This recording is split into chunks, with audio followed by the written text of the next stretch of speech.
Thank you everyone for the feedback on the estates discussion video. I wanted to go over your comments and give you my thoughts on them, kind of make this into a little discussion. I intended to do this last week, but I've been moving, so I've been a bit busy. But let's get into it. So this video was about my request to Paradox to rework the estates, how I find some things frustrating, and I'm going to go through some of your comments and just kind of discuss what I think about it. So Villainous9384 says, if they want to go and show what things were like historically, everyone should start the game with quite powerful estates already with many privileges. It would better represent the fight between the crown and nobility, clergy, and emerging merchant class. And it would play very, very well into how having more clan land boosts your absolutism. They could have mechanics that aren't seizing land every 5 years, or instead you're trying to seize power from your estates, which gives rid of bonuses that give you but also make you more absolutist. For example, by taking power from the clergy, perhaps you lose a bonus they gave you to a missionary strength, tolerance to truth-based, so the ability this could be taxes and manpower, and for the merchants, trade efficiency. These bonuses could scale in the same way as the Shinto isolation of scale, giving players a lot more choice. There's a lot to be done here, and I'd be excited to see PDX tackle this. Also, this may be unpopular, but I think we should just remove the mana privileges outright. That's a really cool idea. Like, just kind of thinking about what Paradox really could do, like, how cool they can make this mechanic, right? And hey, it's not an unpopular opinion for me. I think removing the mana privileges makes sense, actually. For me, that's right on kind of the thought process that I would be with. But I think you have a really cool idea there. That would be really cool to see. I don't really like the season every 5 years. Like what if there was disasters or things like that like, if you wanted to seize land, it was like you have to almost fight like a semi-civil war. Yeah, I just think there's a lot they could do. Maybe that would be overkill to have civil war, but you kind of the point of like maybe like I could imagine like you're in the HRE and you're super overextended, or rather you're not overextended, but you're like very high in aggressive expansion. You got to wait like 5-10 years before you can attack again. What if during that time you could do some semi wars with your states or something like that? I think that'd be cool. Again, I'm not the one who would implement it. I'm not saying that maybe, but I'm like, hey, that sounds really cool. So yeah, props for that idea. I like that a lot. Next we have Corbett Gaming, who says, similarly to point privileges, land rights are necessary, and you often need the court and country disaster to get enough max absolutism for everything. Many of the new privileges are just bad. Advisor ones aren't even half cost. Land maintains mod is cringe. But after revoking them, it is a headache if you ever take too many of the new ones. They don't give you loyalty equilibrium, but only sometimes a loyalty button. Estates are also a practically obsolete mechanic of the late 1600s, since no one wants to sacrifice absolutism and there are a crazy number of loyalty bonuses in projects, ideas, and missions. The real reason those other new privileges exist in multiplayer, though, since that's a situation in which having absolutism isn't as strong as military or as milking your estate bonuses. The most egregious thing is that the seize land button doesn't have a notification after 3 years still. Definitely hard to agree with this one. Hard to agree with this one. They should have a button. And yeah, I agree with what you're saying, though, definitely here. It does feel like, yeah, oftentimes you need to get foreign countries, so just so you can have the land rights, so you can keep them, basically. And yeah, I think I agree with this. I very strongly resonate with this. Like, basically, you hit the 1600s, you just have to get rid of everything. Absolutism's too strong. There isn't really a choice. It's like, you should just take the absolutism, right? Every time, if you're planning to play anywhere past the 1600s, definitely. Cornelius says, I think that extra mana in exchange for starting off with most of the time no crown is a fair exchange, and in some cases might motivate new players to learn about the crown land system and the estates more in depth in order to counteract the starting problem. Your point on the repetitiveness of the estates is true, especially if you only play monarchical European nations, and I think that without a sweeping reform of the estate privileges, and maybe even buffs and restrictive estates influence modifiers, the estates will remain repetitive to any long to medium time player. Right, definitely. And I think you'll see that with like anyone that's like kind of min-max like me, like you're just going to pick the best privileges or what you think are the best privileges every game. So I definitely agree with that. Total 2 Gamers says, one thing that bothers me about estates is that the disasters for having above 100% influence can't realistically fire. Hard to agree with this. I've seen the, I've seen the little like fire icon that shows you have disaster all the time, but I've never actually seen it trigger, even if I'm like super high influence. Anyways, to continue. Don't get me wrong, it's extremely useful having all these states giving powerful bonuses with the only reason to remove them being absolutism. But like this, it feels like a half-baked mechanic. Also, unless you're going for a world conquest, I don't really think revoking all privileges for absolutism is worth it all. You most likely are better off with privileges and with the buffs from high influence and high loyalty all the time. My solution to fix the states would be to remove absolutism reduction for privileges and instead tight to the number of privileges given to each estate. For example, from 0 to 2 privileges, it wouldn't give any debuff. Having 3 to 4, it would start to reduce absolutism slightly, and also exempt that estate from losing land from development. Having 5 or 6 would give the full absolutism debuff, plus exempting that estate from seized land. The absolutism debuff would be a percentage of your max absolutism instead of a flat amount. With 5 or 6 privileges, it would be a third of your max absolutism if you have 3, a quarter if you have 4, and so on. That way you can keep some key privileges while maintaining your maximum absolutism, or make compromises between the two, or disregarding absolutism completely.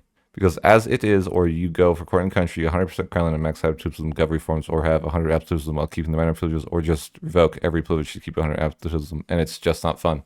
Yeah, I agree with that. I mean, I think that, maybe I don't agree with the part where you say, you don't have to remove privileges.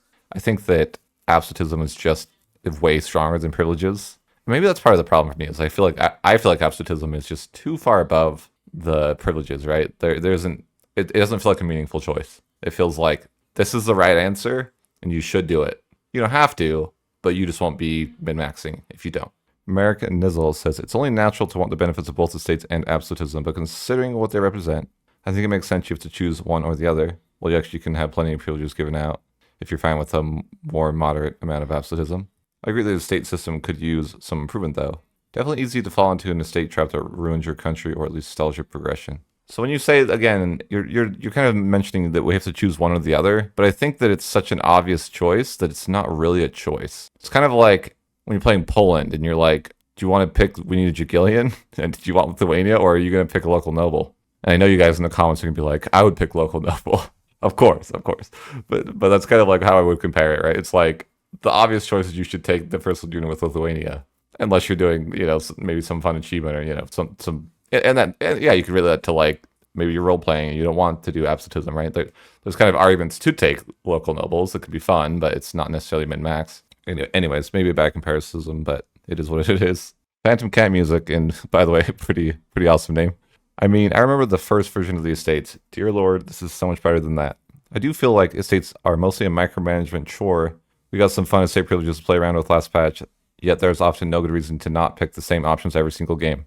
As someone who enjoys the age of absolutism and beyond, they effectively don't exist in the last 220 years of the game. Hard agree. A good way to start fixing this is to get something like the free policy slots. Either the first 2 policies or the first 10 points per estate don't count towards the cap, or something similar.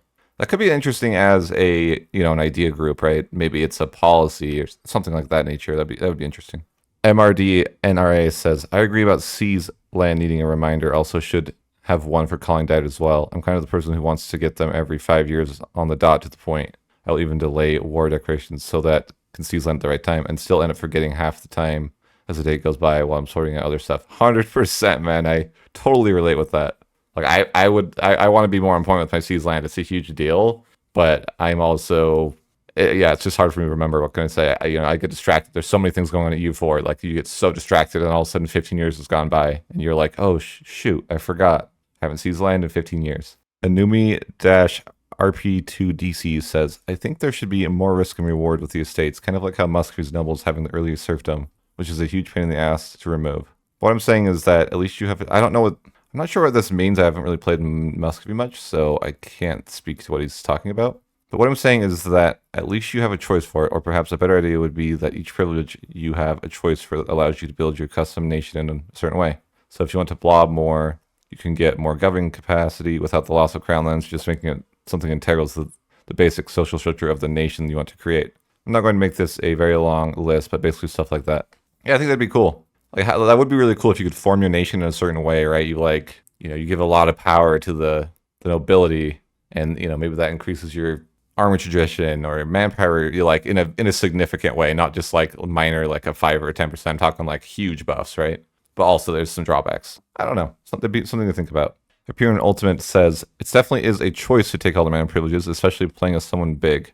Never mind the Ottomans who have insane mana generation and an easy overall game as is. I wait, and I've seen lots of experienced players do the same when it comes to such countries. Min-maxing in the game when everyone quits by 1600 is kind of a meme email. So the best choice in picking estates, the fact that it is so difficult to find a consensus or at least figure out your own despite your experience is a good thing. Almost all of them have their uses. Refusing to pick very many is also a good strategy because of how influence works getting crown land. It's very hard to lose with them. What I like about the estates is that almost everything they give you at the end of the day is an optimal bonus. This is why I think the Ottomans are still incredibly noob friendly. Ignore estates and you'll be fine. Any pain that causes self-inflicted, unless we're talking historical messages, you have to clean up with certain tags. Unless you're going for a world conquest or a ridiculous achievement, one can and easily should set and forget them until absolutism at worst when. Set and forget them until absolutism at worst when, again, for most players in the game, is over anyways. Compared to the old versions, forget about it. I like the current version a lot. Yes, when you compare it to the old versions, it's better. However, I don't think it's a good point to, you point out, oh, most of the people quit by 1600. If you play beyond that, it's a meme. It's like, well, maybe that's another problem with the game, right? Maybe that's something else to address. And I don't think that's fair to say. I love past the 1600s. The absolutism is my favorite time period of the game. So, and I don't think maybe I'm in the minority there. I don't know, but that's just my opinion. And I want to thank the rest of you guys for commenting. I'm not going to have time to go through all 60 comments in a video. I just want to go through the ones that are kind of, have some likes, have some replies and stuff like that. So thank you guys so much for responding, and hopefully you all agree with me. And yeah, that'd be perfect. Just everyone agree with me. I'm right. I'm perfect. And that's just what it is. And as always, thanks for watching and have a great day.